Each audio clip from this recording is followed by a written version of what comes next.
Good evening, everyone. Thank you so much, Ariana, for that introduction. Um, so, our topic today is homeopathic remedies for digestive health. And we're going to get started. So, first of all, thank you to the Holistic Moms Network for inviting me. And thank you to Boiron for sponsoring this meeting um, for the Holistic Moms chapter of in Connecticut. So this is a quick disclaimer. I want to thank everyone for your interest in homeopathy and welcome you to our friends and family homeopathic community. I have been practicing homeopathy since 1994. I have a special love for homeopathy and I strive to empower, educate, and guide families that are looking to incorporate the safe and effective over-the-counter non-prescription homeopathic remedies in their well-care routine. All the material provided at this webinar is for educational purposes only. It's not intended as a substitute for a physician's consultation. Always seek the advice of your physician or other qualified healthcare provider. Any questions you may have regarding a medical condition. And always consult your physician prior to taking any remedies, medications, or supplements. So a little bit about me. I have a bachelor's degree in homeopathy from Mumbai University. I'm both certified by the Council for Homeopathic Certification as a CCH, which is Certified Classical Homeopath, and I'm registered with NASH, which is the North American Society of Homeopaths, and also with the National Center of Homeopathy. I'm a homeopath, not an MD, and therefore families must retain the services of their primary care physician for appropriate evaluations, diagnostics, checkups, referrals to specialists if needed. My relationship with my families is that of an educator, not of a prescriber, and it's your choice to use or not use the information that I give you. As with anything that you use for yourself, your family, you must research and find answers to all your queries. Never disregard medical advice or delay seeking such advice. Take care of your gut. Your gut is your most important organ. I would say that the gut is like your second brain. And a lot of the symptoms that are not necessarily even digestion related or steam digestion related are all originate from the gut. So it's so important that we take care of our gut. Almost twice as many women suffer from digestive health issues on a weekly basis compared to men. 62% of people worldwide suffer from digestive complaints such as constipation, indigestion, or diarrhea at least once per year. 95% of serotonin, which is a major mood influencing hormone, is produced in the small intestine. 70% of our immune system is located in our gut. I love food. For anybody that knows me or follows me on Facebook knows how much I love food. I usually go to bed thinking about what fruits, nuts, juice smoothie await me the next morning. I'm usually prepping lunch as I'm enjoying my breakfast, and then I'm planning my snacks and dinner and the next day's breakfast. If you're ever going on a vacation or a trip, I'm researching vegan-friendly eateries, and I'm planning sightseeing in a way that we are near my chosen restaurants around mealtime. And just in case there's a delay for any reason, I'm always carrying my kale chips, nuts, fruits with me. I still remember last year we went on a hike. Nobody showed interest in carrying food. I was the only one that brought my own home cooked lunch, and I enjoyed it once we reached the peak, so I was ready for the 2 hour hike back to the car. I've had my share of digestive issues, so this topic is personal to me, and I'm so happy to share my most essential homeopathic remedies for optimal digestive health. What is food? Food is defined as any nourishing substance that is eaten, drunk, or otherwise taken into the body to sustain life, to provide energy, and to promote growth. Eat this, not that. So, most of the people who are attending this workshop are holistically inclined, so I don't need to preach to them, but we want to eat more of what's on the left and less or nothing of what's on the right. Common digestive ailments. With the holidays around the corner, there may be travel, overeating, eating out, eating at odd hours, drinking, and of course, stress. Today, we will discuss the most common digestive ailments and the over-the-counter non-prescription homeopathic remedies that can be used for immediate relief in acute situations. For diarrhea, heartburn, indigestion, gas, bloating, nausea, vomiting, constipation, abdominal pain, and food intolerances. The homeopathic remedy or remedies are chosen based on the symptom presentation and the totality of symptoms as well as modalities. Modalities are what makes a symptom better or worse or what caused the symptom. So what we call ailments from. We'll review the keynotes of the following well-known remedies.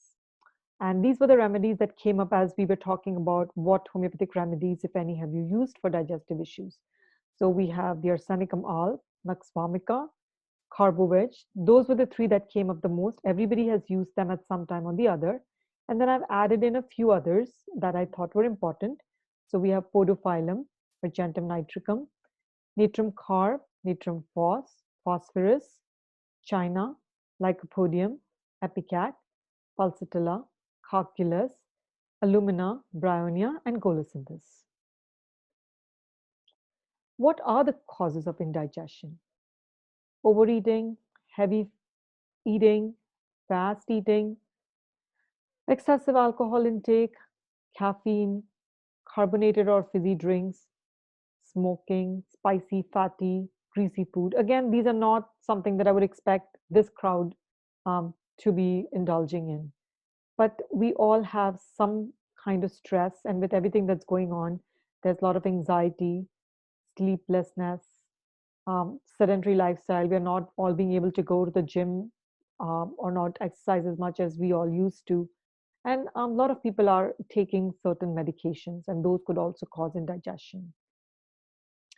So for indigestion and nausea, I picked my three top remedies, which is pulsatilla, epicac, and cocculus. And I'm going to give you just keynotes of each one of them. So when you think of pulsatilla, everybody has used pulsatilla. You've used pulsatilla for that ripe cold with that thick discharge, thick whitish yellowish discharge. And you would not think of using pulsatilla for indigestion, but it's a remedy for indigestion, which is caused from rich fatty foods, baked goods, cakes, pastries, and the food sits like a stone in the stomach, and the person has craving for butter, cream, cheese. And one of the keynotes of pulsatilla is the thirstlessness, so they don't feel like drinking at all. And then there are the bitter taste in the mouth with irritations, with heaviness in the stomach, and the taste of the food stays in the mouth for a long time. The next remedy is epicac, and the keynote for epicac is that persistent nausea, which is not relieved by vomiting, meaning they're nauseous, they'll throw up, but the nausea doesn't go away. And there's that profuse salivation in the mouth and large quantities of vomiting of not just food, but of mucus, and this gives no relief. And they start feeling sleepy and tired right after. They have pain in the abdomen, and it feels like a clutching, squeezing, griping pain as if from a hand, and each of the finger of that hand is sharply pressing into the intestines. And this pain is worse from motion. There's cutting colic around the umbilicus, and there is a lot of gas or flatulence. The last remedy I picked for nausea and indigestion is cocculus. The reason I added cocculus in here is because there's nausea and vomiting that comes from motion sickness, or even if it looks like motion sickness, along with the thick headache. Feel the pain in the head, in the nape and the occiput, and it extends all the way back to the spine. It feels as if it's tightly bound by a cord. So any kind of motion sickness, be it in the car, plane, on at sea, cocculus indicus is your remedy. Now, if you don't have cocculus on hand, you can take nux vomica and it will help with the motion sickness. Again, eat real food. If you eat real food, you may not have any of these issues and you may not need the remedies at all. So prevention is better than cure. The next condition or the next ailment that I thought I would talk about is heartburn or just general abdominal discomfort. And the three big remedies for that are natrum carb, natrum phos, and then phosphorus. So natrum carb, it's not a very well-known remedy, but it is an amazing remedy for weak digestion, which is caused by slightest error of diet. So this is for a person that has multiple food intolerances, so they can't eat. They, if by mistake they get gluten or dairy or soy or corn or peanuts or any of those foods that cause them discomfort, if they are exposed to that slightest error in diet, the stomach will start to feel swollen. It's very sensitive. Ill effects of drinking cold water when overheated. Aversion to foods like dairy because they aggravate their symptoms, causes bitter taste in the mouth and belching. Natrum phos, I've used this even for infants that have reflux. So there's acidity, reflux, heartburn, dyspepsia. And these people, the adults, will have desire for strong tasting things like eggs, fried fish, beer, and which will aggravate their symptom even more and cause eructations. They feel heaviness and pressure in the epigastrium with soreness and acidity, and they could have vomiting of that sour, cheesy mass. And that's why this remedy works so well for babies or and infants that have the reflux. You'll notice that the baby will have the milk, and in a little bit of time, they bring it all out, and that sour, cheesy looking mass. And that's why the natrum phos is an amazing remedy for reflux in babies. So it works best in a 6C potency, and you can give a dose right after each time the baby throws up. The last remedy for this heartburn that I picked is an indispensable remedy, which is phosphorus. And the keynote for phosphorus is the oversensitivity and the burning. They have craving for cold foods, drink, juicy, refreshing things, ice cream, ice cubes. But as soon as that cold food item becomes warm in the stomach, it's thrown up. So they're not able to keep even water down, because as soon as whatever they eat or drink is reaches the stomach and becomes warm, it gets thrown up.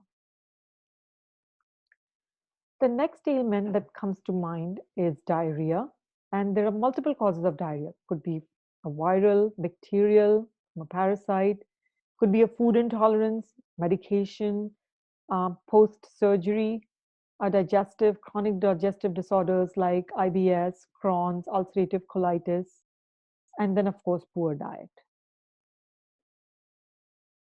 So everybody knows arsenicum alb. I think it's the most well-known remedy for food poisoning. So, and it's in my basic kit. I recommend it everybody to have it on hand. The keynotes that I want to bring to everybody's attention for arsenicum alb are that these people have thirst for small sips of water. So they want to drink water, but they want to take small sips and they want to take it again and again. They don't eat as much, but when they do eat, they eat a lot. So they'll go for hours without eating, and then when they eat, they'll eat a lot, and then it will not agree with them. The gastric derangements can happen after cold fruit, ice cream, ice water, sour beer, bad meat, alcoholic drinks, strong cheese. And the diarrhea comes after eating or drinking. That stool is offensive. And the other keynote indication for arsenicum is the great prostration. So even if they have a small stool, they come out and they literally lay down on the couch or the bed because they feel so tired and they feel completely drained from it. This is also good for bad effects from decayed food animal matter, which could be taken in your body any which way, through smell, through eating, or if it is in some way put into your body. So consider the arsenicum alb for any kind of poisoning. The next remedy I want to discuss is podophyllum. Not used a lot, and I think it should be a remedy that you should add to your kit. It's great for the painless summer diarrhea with the sensation of weakness or sinking. And the keynote is that when you have diarrhea, which would be helped with podophyllum, you have the diarrhea and then you come back and you're totally fine. Remember how arsenicum alb used to had the prostration, where when they have the diarrhea, they are completely out of it. With podophyllum, they'll have a loose stool, maybe even a couple of loose stools in the day, They come out and they're totally fine, and they can even go and eat again. It doesn't bother them at all. The diarrhea is green, watery, profuse, gushing, jelly-like with undigested food. There may be headache, which may alternate with the diarrhea. In children, during teething, the kids will have the diarrhea while they're being bathed or washed. And it'll be of like this dirty water which will soak through the napkin. But again, the key indication of podophyllum is they seem totally fine. They're not tired, they don't look sick, they're just having loose stools. And that is the key indication for podophyllum. I added argentum nitricum in here because it's a big remedy for diarrhea that comes on from anxiety, apprehension. These people always seem hurried, anxious, irritable, nervous, and they crave sugar. When they're getting ready to go to church, opera, or to any event, the diarrhea can set in. And I want to share what happened with one of my patients. Her husband had this, and they actually missed their flight and then had to wait for 6 hours at the airport because he couldn't get out of the bathroom in the morning. And he was in there having loose stools from the stress of travel. So if you know that you tend to get stressed before travel and have diarrhea, you can actually use argentum nitricum the night before. You could take a dose in the morning, and if God forbid you do have the loose stool, then you can take a dose after, and you will not ever miss a flight or not miss an event. There is flatulent dyspepsia, so lots of gas, belching, almost as if the stomach would burst with the wind, and it's very difficult to get the air out, and when it finally comes out, it comes out loud and with great violence. The diarrhea of a person that needs argentum is like chopped spinach in flakes, and there's a lot of mucus with a lot of noisy flatness. I don't think I'll be able to eat spinach for quite a while now after this description. Now coming to constipation. So what are the main causes of constipation? Not eating enough fiber, not drinking enough water, if your gut bacteria are out of balance because you've had a lot of antibiotics or other medications, too much of supplemental calcium or iron can also cause constipation, dairy, sugar, lack of physical activity, laxative abuse, all of these can cause constipation along with your state of mind. So if you have a lot of anxiety, depression, that could also lead to constipation because of that gut-brain connection. Remember I said that your serotonin comes from the gut. So you have that. So if you're not feeling good, your gut will not feel good. And if your gut is not feeling good, then you're not feeling well. And it's a vicious cycle that it becomes difficult to break out of, which the remedies can really help with. So constipation, pain in abdomen. Nux vomica. Really, I don't have to say anything about nux vomica. Everybody mentioned having used nux vomica at some point or the other. It's the remedy for dietary indiscretions. If you're going to be eating out, alcohol, spicy food, coffee, all of those stimulants, you can use the nux vomica. Again, the dosage would be, if you know you're going to be going out, I would take a dose before, I would take a dose after. You come back and then you could take a dose the next morning. The keynote is that constant urge to pass stool, and you'll pass only a little stool with uneasiness, which is felt in the rectum, and that not done unsatisfactory feeling from not having passed the stool. The next remedy I want to bring to everybody's attention is alumina. Again, it's a remedy that I've used with a lot of success, and it's not in everybody's kit. The keynote for the constipation that requires or will respond to this remedy is that the intestines are inactive. There is a lot of straining even to pass a soft stool. These people have craving for potatoes, and potatoes actually make it worse. So when I say potatoes, not necessarily potatoes. So yes, potatoes like French fries, mashed potatoes, but any like starchy foods would cause this constipation. And it's almost like the stool is stuck to the intestine wall, and they're having difficulty in passing. So they're pushing and straining and not getting much out of it. And when it does come, it's soft and it's not hard at all. Now, if it is hard stool with inactivity, consider bryonia. So the constipation of bryonia is there is no urge, and when it does come, it's very hard and dry. If you remember, I had said that with arsenicum, the keynote of the thirst is that they have thirst for small quantities of water, often.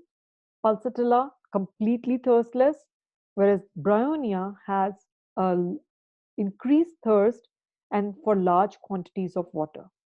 Now, while I was researching these remedies for this presentation, I saw that Bryonia is a remedy for diarrhea as well, and I have not used it for diarrhea recently. So when would you use Bryonia for diarrhea? Again, it's a summer diarrhea remedy, and the keynote is that there'll be soreness of the anus right after passing stool because the diarrhea is acrid. And there'll be the same undigested food, having cold food after being overheated, or from like fruits or sauerkraut. That if you remember, the key differentiating feature from the diarrhea of podophyllum is that podophyllum is completely painless diarrhea, whereas the Bryonia, you have that soreness in the rectum and anus from having the loose stool, which is acrid. Now, if I had to think of one remedy for abdominal pain, then I would consider having colosynthis in my kit. The pain is agonizing. It causes one to bend over double with restlessness, twisting, turning to obtain relief. And they're better by heart pressure, and the pains are aggravated or worse after eating or drinking. So this is a person that's having pain in abdomen and they're completely bent over double and they're like pressing on their abdomen to get some relief. And a 1 or 2 doses of colosynthis usually takes this abdominal pain away. So your job is not to try to figure out what is causing the pain, but it buys you time while you reach out to your practitioner or your healthcare provider, or if it's so bad that you're needing to call 911, you can use these remedies in the meanwhile. And there are times when by the time you get through the doctor, you're already feeling better because you use the remedy based on the symptom presentation. Every time you eat or drink, you're either feeding disease or you're fighting it. So choose wisely what you put inside your body. Now, the last ailments that we're going to talk about today are for gas, are gas and bloating. And again, CarboVeg was a remedy that everybody mentioned that they have used at some point or the other. And the CarboVeg is the remedy for gas, the top remedy. But I'm going to encourage you to add Lycopodium in China into your kits. And I'm going to just go over the key differences between using these remedies. So with CarboVeg, the bloating or the flatulence is upper GI. So you'll feel like there is pain in the upper abdomen with pain around the heart, and this pain is relieved from passing gas or from burping. So if you have a bloating, upper GI bloating, pain, feeling chest pain and that obstruction and like gas, but if it is relieved once you have burped or passed the gas, CarboVeg is the right remedy for you. Even the simplest foods that are eaten seem to get converted into gas. Every little thing that they put in their mouth is converted into gas. So CarboVeg is upper GI, and then Lycopodium is lower GI. So the bloating and distension of the Lycopodium are due to issues with the large intestine. The fullness happens even after eating a little bit of food, and there is constant rumbling, fermentation, and noisy flatulence for a person that needs Lycopodium. So imagine these two people sitting in a room.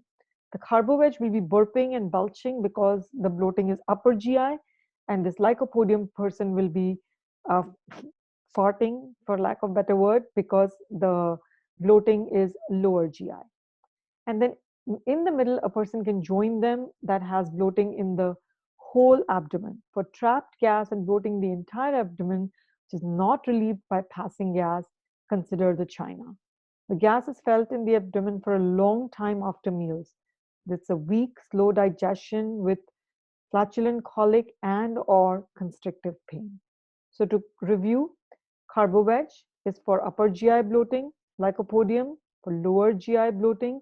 If the whole abdomen is bloated and there is trapped gas, consider China. So China is a person who's sitting in the middle not being able to burp or pass um, gas from below. And here you have carbohydrates that's belching and passing air from above, and lycopodium that's passing air from below. I don't think anybody's ever going to forget this description ever. So whenever there's bloating or farting or burping in your house, you'll remember me and this description of these three remedies. Again, eat real food. If you eat real food, you will not need any of these remedies. We've covered the most well-known, easily available remedies that anyone can get started with, and some other important remedies for digestive health that I could not get to today are chelidonium, natrum sulph, cardus. These are for like liver issues. Merksol, it's a big remedy for diarrhea with mucus, and also for mouth sores and mouth ulcers. Veratrum alb, it's my next in line remedy for diarrhea and vomiting. So if um, you know arsenic hasn't helped and the person is throwing up and having diarrhea, and there is this state of prostration and collapse which is beyond arsenicum, I usually consider Veratrum alb. Allosoc, again, very similar to Podophyllum with a lot of noisy flatus and diarrhea. Croton tig, these are again rare remedies. There are sometimes keynotes that point me to these remedies. So I just put the names in here in case you want to learn more.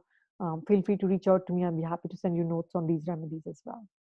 Borax, big remedy for mouth sores, for fungal infection of the mouth. Diascoria, MacCarp, Magmure, all of these are great digestive remedies for digestive health. Berberis valve, Cuprum, Macphos, these are my top go-to remedies for abdominal pain and cramps. Berberis is very specific to left-sided pain. Then you have Ibis nigra, Asafoetida, Raphanus, Robinia. These are all great remedies. Again, they have all specific keynotes for all kinds of digestive issues. Now, I'm just going to quickly touch upon the bowel nosodes, which are Morgenbach, Morgengartner, and these are both actually nothing else but potentized poop, for a lack of a better description, and they are like the homeopathic version of the probiotics that you guys use. And then I've also used with success potentized cheese and potentized wheat. So cheese for people who have dairy issues, intolerances. We're not talking about allergies, those can be life-threatening. So we're talking about intolerances. So potentized cheese and potentized wheat. So I've used the potentized wheat with success, even for myself, for gluten intolerance. So occasionally I feel like having like puri, which is like a puffed wheat bread that we Indians make, and I will have the potentized wheat remedy before and after, and I suffer less. Homeopathic remedies. They are safe and inexpensive, non-toxic, easily available over the counter at most health food stores. They're non-prescription. They can be administered to babies, pregnant women, elderly. I recommend that if you're new to homeopathy, to use it initially in the supervision of a qualified homeopath, and then you can have your own basic kit that you can use for acute ailments. Remedies cost $5 to $10, easily available over the counter at the most health food stores, Whole Foods, Mrs. Green's, Vitamin Shop, or they can even be ordered online. Dose and potency, I like the 30C. It's considered safe to use for infants, children, as well as adults. There are no side effects if a carefully chosen remedy is administered in the right potency and the right dosage. One tiny pill is one dose. The whole bottle, if taken at one time, is still considered one dose. So it's the number of times the remedy is taken that is important, not the number of pills. Always remember to start by giving 1 to 3 doses in an acute situation, 5 to 30 minutes apart, on a clean, neutral mouth that has no taste of food or drink in it, and then decrease the frequency and give a dose every 1 to 3 hours as better, tapering to twice a day, once a day, and stopping as symptoms improve. Your homeopath or naturopath or holistic practitioner should be able to guide you to the right remedy and the right dosage. Single remedy versus combos. So Boiron has been kind enough to give us these combos as well as this set of single remedies. So one of you is going to win that set of single remedies, which contains arsenicum, nux, carboveg, china or cinchona officinalis, epicac, and lycopodium. And we went over the indications of each one of these. And 10 of you are going to win a set of the Diarrhea, Cassilia, and Acidil. So what is the difference between using a single remedy versus using a combo remedy? So let's take, for example, the Diarrhea. That's a combo remedy made by Boiron, and it contains the arsenicum, the podophyllum in a 9C potency, which is considered a low potency, and then it has the cinchona officinalis or the china in a 5C potency. So for a person who's completely new to homeopathy and wants to just give it a try, you could use this remedy for diarrhea if you're not sure which one to pick. But once you have more knowledge and you're able to differentiate that the arsenicum has the scanty diarrhea and fetid, bad smelling, could be from food poisoning, accompanied with a lot of lethargy and prostration, with the thirst for small sips of water, then why not use arsenicum as a single remedy? And if you know that the diarrhea is painless summer diarrhea where they're having a couple of loose motions, but they're not tired at all, and they come back and they start eating, or they start playing, or you go back to doing what you were doing as if nothing has happened, why not just take podophyllum versus a combo remedy? The other two combo remedies that the 10 of you are going to win are Cassilia, which is for gas or bloating. That contains the carboveg, nux vomica, and nux moschata, as well as the raffinus, all in 6C. And then the Acidil for acidity and heartburn that has the Abis nigra, Robinia, carboveg, and the nux vomica, all in a 4C. So like I said, if you're new to homeopathy and you're not sure which single remedy to pick, then you can get started by using a combo remedy. And then as you become more comfortable and confident, you can start choosing single remedies and you can build your kit accordingly. How do I learn more about homeopathy? Join a local homeopathy study group. So we have a study group for over 20 years now, which is the Dr. Prem Mittal study group, and we are affiliated with the National Center of Homeopathy. We meet 9 months of the year, from October through May. We meet once a month. We've been meeting on Zoom recently. So join a local study group, attend a workshop like this one. You can also watch videos and ask for notes from previous workshops. Like the National Center of Homeopathy's Facebook page, like my Think Homeopathy First Facebook page, and then you can also join my closed paid forward Think Homeopathy First group by supporting the Holistic Moms Network with your membership for 2 years. So 1 year of membership is 30 years and 2 years is $55. So if you already have had a 2-year membership, you can reach out to me, share the receipt with me at yashi@yahoo.com, and I'll be happy to add you into the group. Or you can join the National Center of Homeopathy and support them with your membership. Ask questions. Be an informed patient. Take control of your and your family's health. This link has some free books to download and read, so you can use that free resource as well. These are some websites that I trust. So there's remediesseeker.com by Mary Espinwall, Miranda Castro, I love her, drhomeo.com. So drhomeo.com and homeopathy for women.org, they literally have any ailment you want. They have all the remedies for that ailment to help you narrow down and arrive at the remedy that may be right for your acute symptoms. Then there is homeopathyworks.com and of course homeopathycenter.org, which is the website of the National Center of Homeopathy. I highly recommend that everybody take Mary Espinwall's free #newbie course by going to her website by clicking on this link, which is www.homeopathyworld.com/memberships H1061. This is an amazing course. It goes over all the basics of homeopathy. Since we had an hour for this workshop today, I did not talk a lot on the basics of homeopathy. This course would go over all the basics of homeopathy, how it was, where it originated, what are the principles, where the remedies come from, how they are made, and again, remedies for basic acute ailments, which can help you build a basic kit if you don't have one already.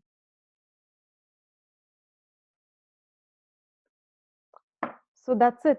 That brings us to the end of this webinar. Thank you so much for attending. And now I'm going to open it up for questions.